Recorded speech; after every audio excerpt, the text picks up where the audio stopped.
ओम श्री गौर्या सकलार्थदं निजपदां भोजेन मुक्तिप्रदं प्रौढं विघ्नवनं हरन्तमनघं श्रीधुण्डितुण्डासिना वन्दे चर्मकपालिकोपकरणैर्वैराग्यसौख्यात् परम् नास्तीति प्रदिशन्तमन्तविदुरम् श्रीकाशिकेशं शिवं शङ्करं शङ्कराचार्यं केशवं बादरायणं सूत्रभाष्यकृतौ वन्दे भगवन्तौ पुनः पुनः।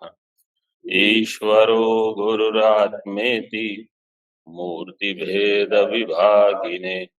व्योमवद्व्याप्तदेहाय दक्षिणामूर्तये नमः। ओम शांति शांति शांति।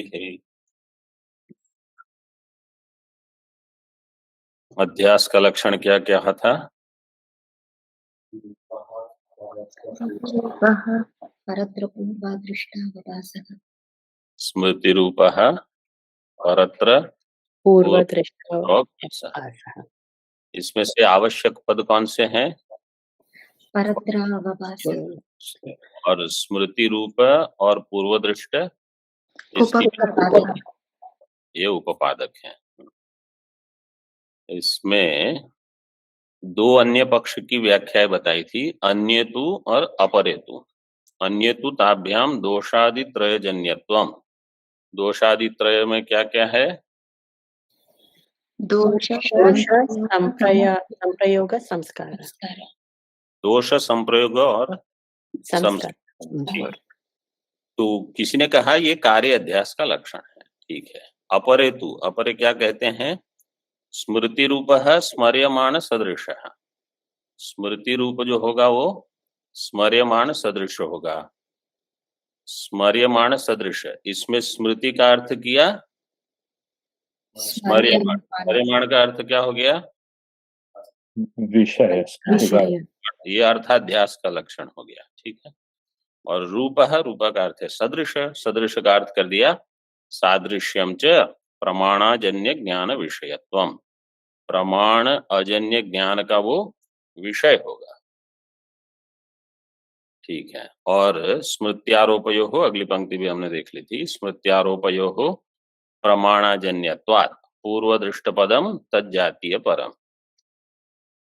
स्मृति और आरोप ये ज्ञान है, और जो कि प्रमाण अजन्य है, प्रमाणाजन्यत्वात् पूर्वदृष्ट पदम तज्जातीय परम अभिनव रजतादेहे पूर्वदृष्टत्व अभाव।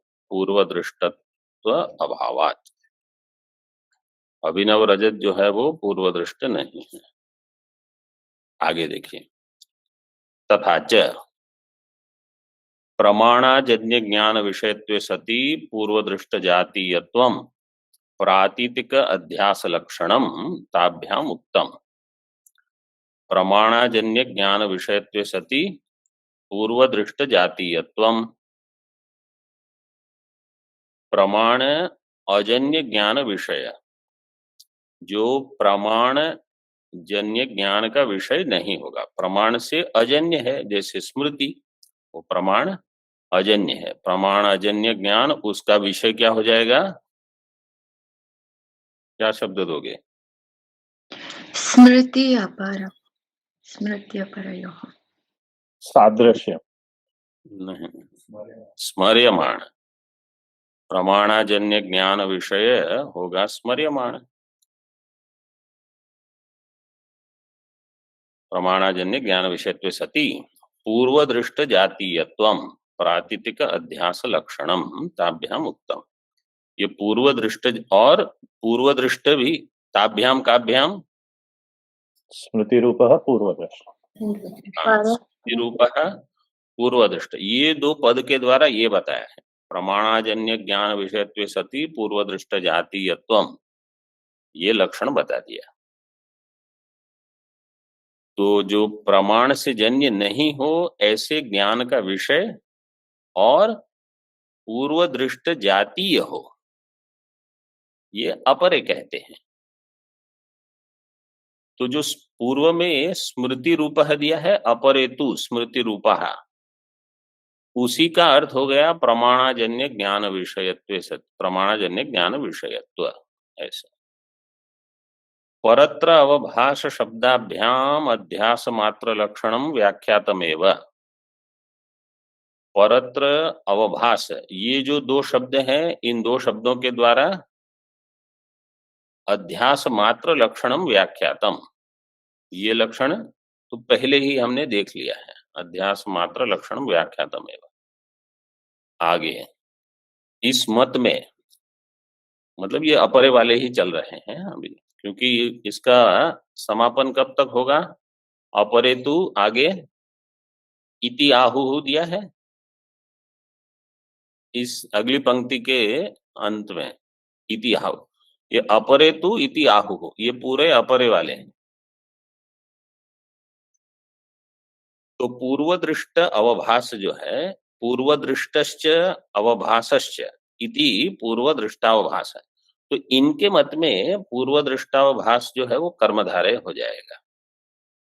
सिद्धांति ने अपना मत जब बताया था पूर्वदृष्टावभास है, वही लक्षण इन सब में चलेगा, अन्य में, अपरे में और अन्य दर्शनों में भी वो घट जाएगा। तो जो पूर्वदृष्ट है और जो अवभास रूप है, अवभास रूप का अर्थ क्या है? अर्थ, अवभास के लिए अगर आपको अर्थ ये बताना है तो क्या व्युत्पत्ति होगी उसकी? अवभास्यते इति अवभासः। और समझो उसको ज्ञान कहना है, आप रुकिए, बताइए तो क्या अर्थ होगा? अवभासनम अवभासः, ऐसे अवभासनम अवभास, तो ये किसको बताएगा? ज्ञान को। और अवभास्यते इति अवभास ऐसे कहोगे तो अर्थ को, विषय को, ऐसे। अब आगे कहते हैं तत्र स्मर्यमाण गंगादौ अभिनव घटे च अतिव्याप्ति निरासाय प्रमाण इत्यादि पदद्वयम। तत्र, तत्र का अर्थ क्या करोगे? अर्थाध्यासे। कहाँ, क्या कहा आपने? अर्थाध्यास है।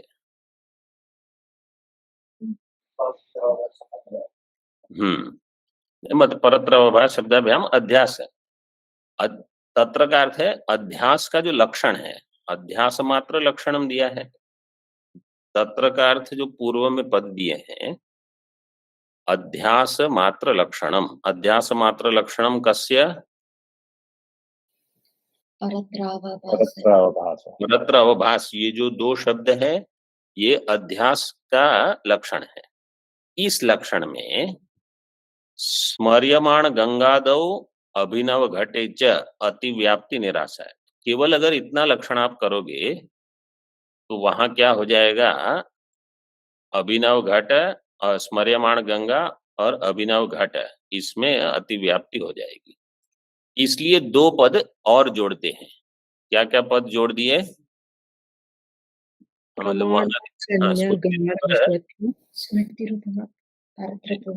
जो बोल रहे थे प्रमाण, वो एक बोलिए। हाँ, क्या पद है?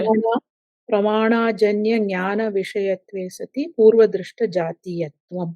यहाँ तक प्रमाण जन्य ज्ञान विषयत्वे सति पूर्वदृष्ट जातीयत्वम्, इसको भी उस अध्यास के लक्षण में जोड़ना पड़ेगा। केवल जितना लक्षण दिया है उतने लक्षण से काम नहीं चलेगा। ये दो क्यों जोड़ने पड़ेंगे? स्मर्यमाण गंगा में अतिव्याप्ति का निराश करने के लिए और अभिनव घट में अतिव्याप्ति का निराश करने के लिए। स्मर्यमाण गंगा, अच्छा अभी आप समझ लो, मैं पूछूंगा कम तो आप ठीक से पहले ग्रहण कर लीजिए। जिस गंगा का हम स्मरण करते हैं, समझो कल हम शाम को गंगा जी गए थे और अभी प्रातः काल गंगा का स्मरण कर रहे हैं। तो जब हम गंगा जी का स्मरण करते हैं तो वो पूर्व दृष्ट है। जिस गंगा जी का अभी हम स्मरण कर रहे हैं वो तज्जातीय है? नहीं है। जातीय शब्द हम कब प्रयोग करेंगे? जब वो भिन्न होंगे। इदम फलम एतत् जातीयम, समझो। तो ये फल और ये फल की जाति समान हुई, लेकिन फल व्यक्ति भिन्न हुए, तब आप कहोगे जातीय। गंगा जी में जाति शब्द का प्रयोग की आवश्यकता नहीं है, वो तो एक ही है ना, भिन्न नहीं है। इसलिए प्रमाणाजन्य ज्ञान विषय तो वहां है। तो स्मर्यमाण गंगा जी जो है वो प्रमाणजन्य ज्ञान का विषय है? नहीं। नहीं। प्रमाणाजन्य ज्ञान का विषय है? है। कैसे है? वो प्रमाण जन्य नहीं है, क्योंकि वो स्मर्यमाण है। हाँ, जो स्मर्यमाण विषय होगा वो प्रमाणजन्य ज्ञान नहीं है, तो स्मर्यमाण है। तो इसलिए प्रमाणाजन्य ज्ञान विषयत्व पद देने से स्मर्यमाण गंगा जी में लक्षण, अब प्रमाणाजन्य ज्ञान, तो गंगा जी जो है वो प्रमाण अजन्य है और पूर्व दृष्ट जातीयत्व उसमें नहीं है। तो जब वो जोड़ देंगे तो स्मर्यमाण गंगा में अध्यास का लक्षण नहीं जाएगा, नहीं तो अध्यास का लक्षण उसमें चला जाता। इतना समझ में है? हाँ, तो दे रहे हैं ना। स्मर्यमाण गंगा दो, आगे क्या दिया है? वो घट है, वो घट में तज्जातीयत्व रहेगा, वो कोई भी एक व्यष्टि है, ठीक है। तो अभिनव घट का अर्थ है अभी एक घट का निर्माण हुआ। तो ये घट आपने पहले देखा था?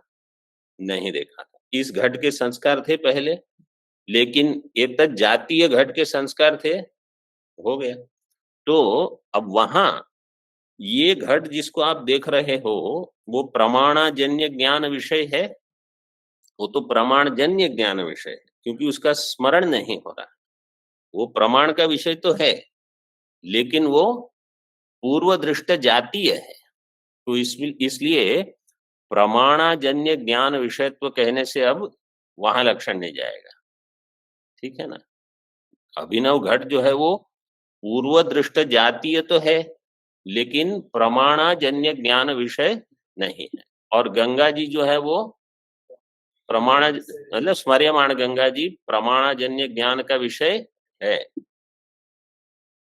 पूर्व दृष्ट जातीयत्व गंगा जी में नहीं।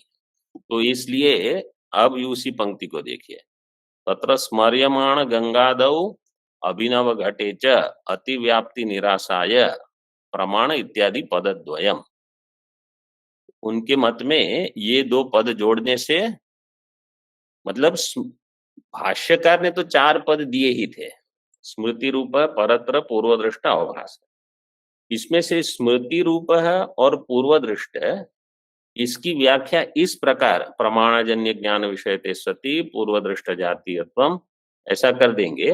और बाकी जो पद है उसका तो वही परत्र अवभास है, वो जैसे है वैसे का वैसा ही लक्षण करके अन्य किसी पदार्थ में अतिव्याप्ति नहीं होगी, मतलब अध्यास का लक्षण इसी में जाएगा। नहीं तो कोई स्मर्यमाण गंगा जी मतलब कोई भी ऐसी वस्तु हो जिसमें पूर्व दृष्ट जातीयत्व, जातीय शब्द इसलिए प्रयोग करते हैं कि वो उससे विलक्षण है लेकिन समान जातीय है। जैसे घट का, फल का कोई भी दृष्टांत दे सकते हैं, वैसे वो लगा सकते हो, लेकिन फिर आप जिसका स्मरण करोगे वो गंगा जी वो तो चली गई, अभी जो गंगा जी है वो नूतन हो गई, ऐसे कर सकते हो।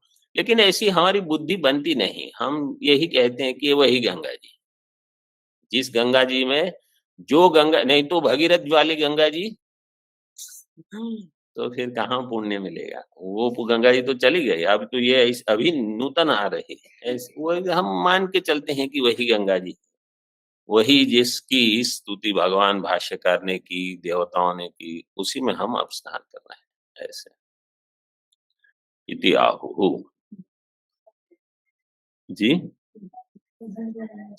तो घटेगा, अगर आप ऐसे करोगे तो, लेकिन हम ऐसे मानते नहीं। तो अभी अगर वो नूतन है तो फिर वो प्रमाण अजन्य नहीं होगा। अगर आप स्मरण करोगे तो किसका स्मरण करोगे? तज्जातीय का। तो ठीक है, फिर तो दूसरा पद है उसके, उससे हो जाएगा। अगर आप, मतलब कहना के प्रयोजन क्या है कि अगर आप एक ही वस्तु मानते हो तो प्रमाणाजन्य ज्ञान विषय, तो ये पद देके हो जाएगा। अगर आप दो भिन्न वस्तु लेकिन तज्जातीय मानते हो तो पूर्व दृष्ट जातीय से। दो पद इसलिए दिए हैं कि दोनों प्रकार की चीजों का व्यावर्तन हो जाए, वहां अतिव्याप्ति न हो। तत्र अर्थाध्यासे स्मर्यमाण सदृशः परत्र पूर्व दर्शनात् अवभास्यते इति योजना। अब इस लक्षण में, अब ये अपरे और ये सब हो गए। अर्थाध्यासे स्मर्यमाण सदृशः परत्र पूर्व दर्शनात्, पूर्व दृष्टम, दृष्टम का अर्थ क्या किया था? दर्शनात्। हाँ, अर्थाध्यासे स्मर्यमाण सदृशः परत्र पूर्व दर्शनात् अवभास्यते इति योजना। अर्थाध्यास का अर्थ है जो विषय है, स्मर्यमाण सदृश, लेकिन परत्र अन्यत्र उसका अवभाषण हो रहा है, और वो पूर्व दर्शनात्, पूर्व दर्शन के कारण अभी पुनः अवभास्यते इति योजना। ज्ञानाध्यास हेतु स्मृति सदृशः परत्र पूर्व दर्शनात् अवभासः। देखो यहां दे दिया है, अर्थाध्यास में अवभास्यते इति योजना, ज्ञानाध्यास में अवभास इति। तो अवभास्यते इति अवभासः अर्थाध्यास, अवभासनम अवभास ये ज्ञानाध्यास।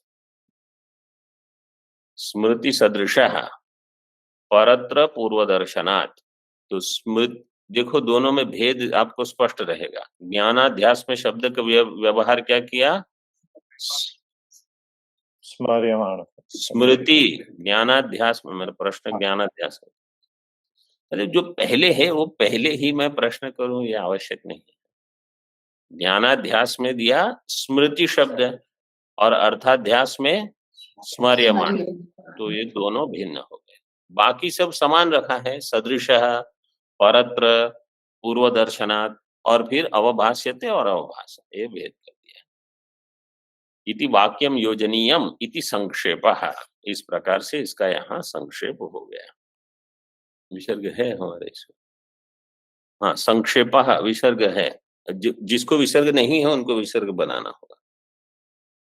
आगे अभी कुछ पूर्व पक्ष आरंभ हो रहा है। ननु अध्यासे वादी विप्रतिपत्ते है, इस अध्यास में वादी, वादी मतलब भिन्न जो दार्शनिक हैं उनकी विप्रतिपत्ति है।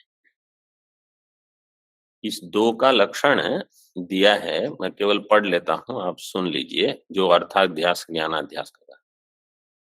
सुप्तौ अवभास्य रजतादि ही स्मर्यमाण सदृशः पूर्वानुभव जनित संस्कार जन्य ज्ञान विषय, ये हो जाएगा अर्थात। सुप्तौ अवभास्य रजतादि ही स्मर्यमाण सदृशः पूर्वानुभव जनित संस्कार जन्य ज्ञान विषय, ये हो गया अर्थाध्यास। और स्मृति सदृशः पूर्वानुभव जनित संस्कार जन्य सुप्तौ अध्यस्त रजतादि विषयक अवभासः, ये हो जाएगा ज्ञानाध्यास। अभी इसमें वादियों की जो विप्रतिपत्ति कहते हैं कि आपने लक्षण तो बताया, लेकिन ये सर्वतंत्र सम्मत लक्षण नहीं है, ऐसा कोई आक्षेप कर रहा है। तो अभी भाष्यकार जो अगली 3 पंक्तियां हैं भाष्य में, वो इसके लिए है। विप्रतिपत्ति का अर्थ क्या है? विवाद है। किसमें विवाद है? अधिष्ठान के रूप में और आरोप्य के रूप में, क्योंकि वस्तु तो दो ही है, एक अधिष्ठान है, एक आरोप्य है। तो एक पक्ष क्या कहेगा कि अधिष्ठान सत्य है, आरोप्य तो मिथ्या है, वो तो सभी लोग स्वीकार कर लेंगे, लेकिन कोई कहेगा अधिष्ठान सत्य है, आरोप्य मिथ्या है। तो कोई क्या कहेंगे, अधिष्ठान भी मिथ्या है, आरोप्य भी मिथ्या है। ये कौन कहेगा? शून्यवादी। शून्यवादी कहेंगे अधिष्ठान भी मिथ्या ही है। तो एक ये विप्रतिपत्ति हो गई। ठीक है, अब दूसरी विप्रतिपत्ति क्या है? कोई कहेगा अधिष्ठान सत्य तो है लेकिन जड़ है, और कोई कहेगा अधिष्ठान सत्य भी है और चैतन्य भी है। ये दूसरी विप्रतिपत्ति हो गई। तीसरी, कोई कहेगा कि ये जो अधिष्ठान है वो देशांतर निष्ठ है। कोई कहेगा ये अधिष्ठान जो है वो बुद्धि है। मतलब कोई कहेगा वो बाह्य है, कोई कहेगा अंतर है। बुद्धि है ये अधिष्ठान कौन कहेगा? क्षणिक विज्ञानवाद। तो ऐसी ये सारी विप्रतिपत्तियां हैं। किसी ने अधिष्ठान को सत्य माना, किसी ने मिथ्या माना, किसी ने जड़ माना, किसी ने चेतन माना। कोई बाह्य देश में अधिष्ठान मानता है, कोई बुद्धि को अधिष्ठान मानता है। और वेदांती कहेंगे कि इसका अधिष्ठान न बुद्धि है न बाह्य पदार्थ है, आत्मा है। तो सबकी इसमें विप्रतिपत्ति है। इसको दिखाने के लिए आगे की 3 पंक्तियां हैं अध्यास भाष्य की। मतलब वहां केवल 2 शब्द डाल दिए, वादी विप्रतिपत्ति। वादी विप्रतिपत्ति में हमको पहले स्पष्ट होना चाहिए कि इस विचार का प्रयोजन क्या है। वादी विप्रतिपत्तेः कथम उक्त लक्षण सिद्धि ही इति आशंक्य। तो आपके लक्षण की सिद्धि कैसे होगी जब इतनी विप्रतिपत्तियां हैं? इति आशंक्य अधिष्ठान आरोप्य स्वरूप विवाद। भाष्यकार मतलब टीकाकार भाष्यकार के मत से स्वीकृत करते हैं, इतना तो है ही। अधिष्ठान आरोप्य स्वरूप में विवाद है। अधिष्ठान आरोप्य स्वरूप विवादे अपि परत्र परावभासः इति लक्षणे संवादादि युक्तिभिः सत्याधिष्ठाने मिथ्यार्थावभास सिद्धेः सर्वतंत्र सिद्धांते इदम लक्षणम। एक ये वाक्य हो गया। अधिष्ठान और आरोप्य के स्वरूप में विवाद होने पर भी केवल परत्र परावभास, अन्य में अन्य की बुद्धि, ये सभी लोग स्वीकार करेंगे। उसका स्वरूप क्या है उसमें विवाद हो। तो इसलिए 4 पद में से उन्होंने कह दिया 2 पद मुख्य हैं और 2 उसके उपपादक हैं। ऐसे तो परत्र परावभास इति लक्षणे संवादादि युक्ति भी सत्याधिष्ठाने मिथ्या अर्थावभास सिद्धे है। सत्य अधिष्ठान में मिथ्या अर्थ का अवभास है, इसकी सिद्धि हो जाएगी। इसकी सिद्धि होने से सर्वतंत्र सिद्धांते इदम लक्षणम। सर्वतंत्र सिद्ध, ये बहुत बढ़िया पद है। सर्वतंत्र सिद्धांत जब कहते हैं कि इतने इसमें सभी दर्शनों की स्वीकृति है। जैसे अगर हम कहेंगे कि आत्मा देह अन्य है, तो चार्वाक को छोड़ के सभी दर्शनों की इसमें सम्मति है। तो ये हो जाएगा सर्वतंत्र सिद्धांत। ऐसे बहुत सारे सिद्धांत जिसमें विरोध न हो। आपको ऐसे प्रतिपादन करना है अपने सिद्धांत का, कम से कम जिसमें सभी का समन्वय हो, सभी का विरोध ना हो। फिर आगे बढ़ के आप उसमें प्रश्न करके कि नहीं ऐसा नहीं हो सकता जैसे आप सोच रहे हो, इसलिए ये ठीक है। तो भगवान ने इसलिए भाष्यकार ने पहले इतना ही दे दिया कि इसमें तो सभी तंत्र की, सभी दर्शनों की सम्मति है। ये सर्वतंत्र सिद्धांत हो जाएगा। परत्र परावभासः इदम लक्षणम इति मत्वा। अब अन्यथा आत्मख्याति वादिनोर मतम आह। अन्यथा ख्याति और आत्मख्याति, एक के बाद एक बताते हैं। अच्छा, ये जो श्लोक है इसका पहले ऑनलाइन वाले जो नए विद्यार्थी हैं वो बोलेंगे 5 ख्यातियों का श्लोक क्या है बिना देखे। आत्मख्यातिर आत्मख्यातिर असत्ख्यातिर अख्यातिः ख्यातिरन्यथा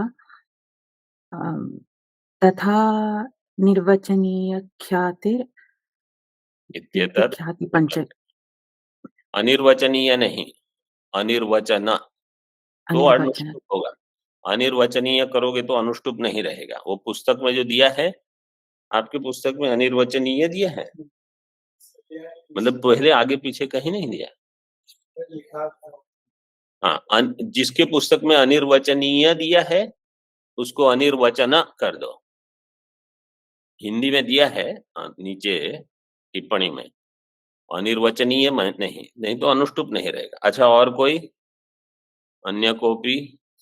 यहाँ विसर्ग के बदले र प्रकार बोलना है, जो भी बोलना है वो सब जोड़ के बोलिए। आत्मख्यातिर असत्ख्यातिर अख्याति ख्यातिरन्यथा तथा निर्वचन ख्यातिर इत्येतत् ख्याति पंचकम। रित्येतत्, हाँ, और कोई? आत्मख्यातिरसख्यातिरख्यातिरन्यथा तथा निर्वचनख्यातिरित्येतत् ख्याति पंचकम। ठीक है। बाकी जिन लोगों ने नहीं किया है, ऑनलाइन वाले भी थोड़े कल प्रयास करेंगे। तो अभी उन ख्यातियों को लेकर वो अशुद्धि जो है उसको काट लेना है, पुस्तक में अगर है तो 2 ख्यातियों को लेकर अभी पहले विचार करते हैं, आत्मख्याति और अन्यथा आत्मख्यातिवादिनोर मतम आह तंकेचित। ये अभी भाष्य में दिए हैं पद, तंकेचित अन्यत्र अन्य धर्माध्यास इति वदन्ति। मतलब सरल यही है, अन्यत्र अन्य धर्म का अध्यास, वो तो सब मान लेंगे इतना। केचित्तु यत्र यद अध्यासस् तद विवेक आग्रह निबंधनो भ्रम इति। एक देखते हैं। केचित टीका में अन्यथा ख्यातिवादिनो, जो अन्यथा ख्यातिवादी है, अन्यथा ख्यातिवादी कौन है?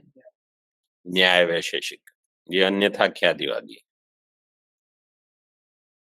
अन्यत्र का अर्थ है शुक्त्यादो, अन्यत्र अन्य धर्मावभास है, अन्यत्र का अर्थ है शुक्ति में अन्य धर्म। अन्य धर्म मैंने एक थोड़ा बताया था, फिर से इसको समझ लीजिए। ये विषय बहुत विस्तार, मतलब इसी का विस्तार नहीं होता, लेकिन इन शब्दों का प्रयोग अन्य ग्रंथों में कैसे करेंगे, ये आपकी अन्यथा ख्याति हो गई, ये तो अख्याति है, ऐसे करके वेदांति का अगर कुछ प्रतिपादन है और अगर वो अनिर्वचन ख्याति नहीं है, उस पर अन्य लोग आक्षेप करेंगे।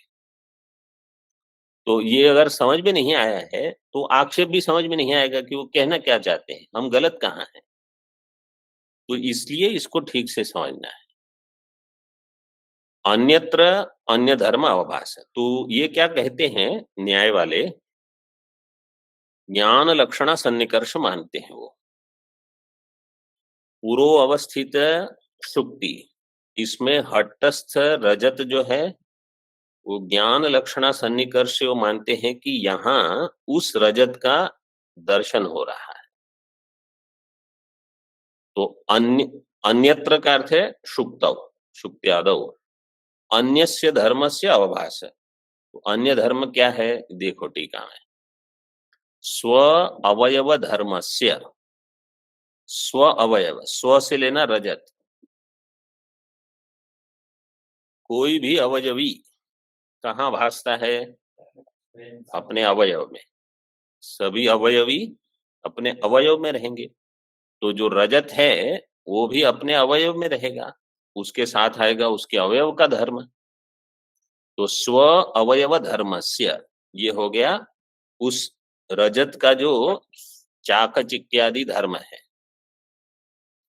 स्व अवयव धर्मस्य। देशांतरस्थ, देशांतर वस्तु क्या है? शुक्ति। लेकिन यहाँ देशांतरस्थ रूप्यादे है ऐसे दिया, मतलब दो भिन्न देश में है। शुक्ति में देशांतर जो रजत और उसके अवयव का धर्म, उसका रूप्यादे है। मूल वाक्य केवल इतना है। शुक्त्यादो क्या विभक्ति है? रूप्यादे है क्या विभक्ति? षष्ठी। शुक्त्यादो रूप्यादे है अध्यास। अन्यत्र सप्तमी, अन्यस्य षष्ठी। बस इतना समझ लेना। जैसे पहले भी बताया था, आत्मनि अनात्म तद्धर्माणाम, अनात्म तद्धर्माणाम, ऐसे। तो इसी प्रकार यहाँ शुक्ति में जो देशांतर रूप्य है, जिसके अवयव के धर्म का इस शुक्ति में अवभाषण होना, इति वदंती, ये अन्यथा ख्याति वाले। और आत्मख्यातिवादिनः, आत्मख्यातिवादिनस्तु, आत्मख्याति वाले कौन है? क्षणिक बराबर। क्षणिक।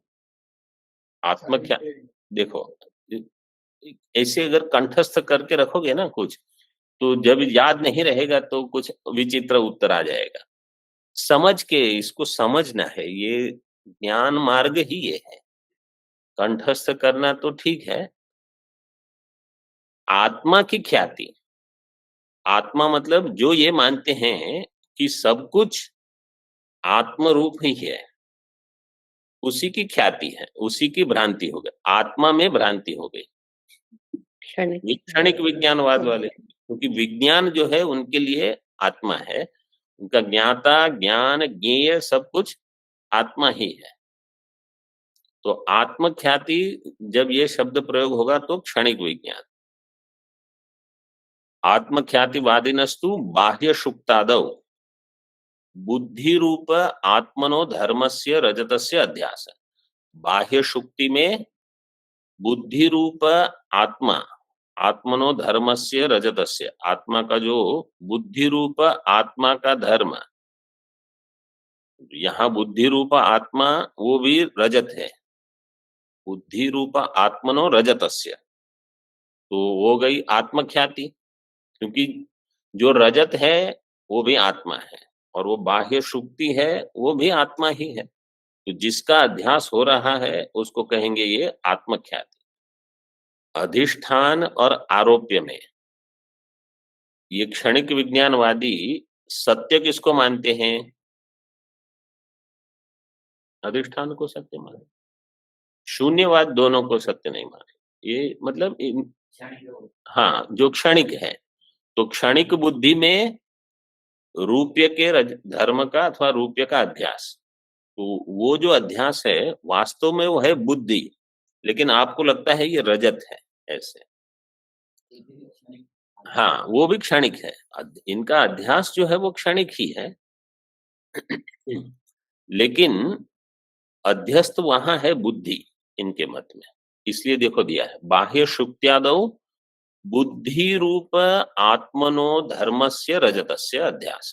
बुद्धि रूप आत्मा, उसका धर्म, तो बुद्धि रूप आत्मा यहाँ उसका धर्म है रजत, उस रजत का अध्यास, ये हो गई आत्मख्याति। इसी वाक्य को फिर से थोड़ा स्पष्ट करके कहते हैं, आंतरस्य रजतस्य बहिर्वत अवभास इति वदंती इत्यर्थः। जो अंतस्थित रजत है उसका बहिर अवभास। ऐसे बहुत बार ऐसा होता है, समझो आप किसी को याद करते हो, तो जिसको याद करते हो आपको लगता है वो वहां वही है, वहां भी वही है, ऐसे ये अवभास है। अथवा कहीं किसी को याद करते हो लेकिन द्वेष से, समझो जिसको द्वेष से भी याद करते हो, जहां हो आपको लगे ये वहां यही है, वहां यही है, यही कर रहे हैं, वही कर रहे हैं, ऐसे वो भी अध्यास है, वास्तव में कुछ नहीं। तो आंतरस्य रजतस्य बहिर्वत, जैसे अंतर रजत का बहिर अध्यास, वत क्यों दिया यहाँ? मतलब ये मतुप नहीं है, ये वती है। ये क्यों दिया ऐसे? क्योंकि वास्तव में अंतर रजत है नहीं, वो तो केवल ज्ञान है, लेकिन उसका आभास ऐसा लगता है बाहर है वो, इसलिए इति वदंती इत्यर्थ है। अब अख्याति मतम, अख्याति मत किसका होगा? प्राभाकर। हाँ, प्राभाकर मीमांसक। ये प्राभाकर मीमांसक क्या कहते हैं कि वास्तव में कोई भ्रांति होती ही नहीं। ठीक, प्राभाकर मत थोड़ा विलक्षण है, मतलब उनकी बुद्धि बिल्कुल प्रकृष्ट थी, उसमें तो कोई दो राय नहीं है। गुरुमत मानते हैं उसको। उन्होंने वेद को बहुत महत्व दिया है, बहुत ही महत्व दिया है। अख्याति मतम आह केचित, भाष्य में देखिए, केचित्तु यत्र यद अध्यासस तद विवेक, यही पंक्ति है ना? हाँ, केचित्तु यत्र यद अध्यासस तद विवेकाग्रह निबंधनो भ्रम इति। यत्र यद अध्यास, जहां ये अध्यास हो रहा है, तो यत्र अधिकरण अधिष्ठान और यद अध्यास मतलब यस्य अध्यास, समास कर लेना होगा। हाँ, यद अध्यास का अर्थ है यस्य अध्यास। इन दो के बीच में विवेक का अग्रहण, विवेक अग्रह निबंधन, मतलब वो केवल ये कहते हैं कि आपको विवेक नहीं हो रहा है, दो चीज आप यहां भिन्न नहीं देख रहे हो, ये समस्या है आपकी। भ्रम नहीं, वो भ्रम शब्द ही नहीं बोलेंगे। जैसे कहीं कहीं ऐसे होते हैं जो बिल्कुल शैव वाले होते हैं ना, वो विष्णु का नाम नहीं बोलेंगे, और जो वैष्णव होते हैं बहुत मतलब कट्टर जैसे, वो मुंह से शिव नहीं बोलेंगे, उनको लगता है कि वो कहीं पतित हो जाएंगे। तो यहाँ भी जो भाष्य में दिया है विवेकाग्रह निबंधनो भ्रम इति, ये भ्रम शब्द वो नहीं बोलते जिसको अन्य लोग भ्रम मानते हैं, वो ऐसे इसको समझना। तो विवेक का आग्रह, विवेक का आग्रह क्या है? ये मीमांसक प्रभाकर क्या कहेंगे? बहिर्देश में है सुक्ति और रजत है कहीं अन्यत्र, उसकी आपको हुई स्मृति। ठीक है, तो अब इनका कहना क्या है कि आपकी बुद्धि में दो ज्ञान हो गए, एक प्रत्यक्ष हो गया सुक्ति का ज्ञान, और एक स्मरण रूप हो गया रजत का ज्ञान। अब ये दो ज्ञान हैं, आपको ये विवेक नहीं हो रहा, तो आप दोनों को एक कर देते हो, ये आपकी समस्या है। रजत के साथ चक्षु सन्निकर्ष नहीं है, और सुक्ति जो है वो प्रत्यक्ष है, तो इसको कहते हैं भेदाग्रह निबंधन। टीका में यत्र यस्य अध्यासो लोक सिद्धस तयोर अर्थयोः, जहां जिस अधिकरण में अधिष्ठान में जिसका अध्यास है उसके लोक सिद्ध है, वो लोक सिद्ध है, लोग इसका स्वीकार करते हैं, ये नहीं स्वीकार करते। तयोः अर्थयोः, तयोः अर्थयोः किम? अधिष्ठान अध्यस्त। अर्थयोः आगे वाक्य क्या होगा? विवेक अग्रह, इन दोनों का विवेक अग्रह।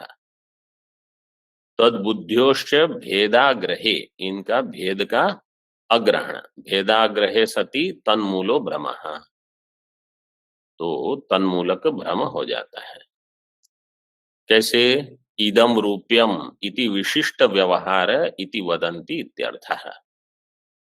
इदम रूप्यम, इदम जो सन्निकृष्ट है और रूप्यम जो स्मृति रूप है, ऐसा व्यवहार हो जाएगा। क्यों? क्योंकि भेद अग्रहण नहीं हुआ। किसमें? अधिष्ठान और अध्यस्त में, आरोप्य में। ओम पूर्णमदः पूर्णमिदं पूर्णात् पूर्णमुदच्यते पूर्णस्य पूर्णमादाय पूर्णमेवावशिष्यते। ओम शांति शांति शांति। शंकरं शंकराचार्यं केशवं बादरायणं सूत्रभाष्यकृतौ वन्दे भगवन्तौ पुनः पुनः। ईश्वरो गुरुरात्मेति मूर्तिभेदविभागिने व्योमवद्व्याप्तदेहाय दक्षिणामूर्तये नमः। ओम शांति शांति शांति।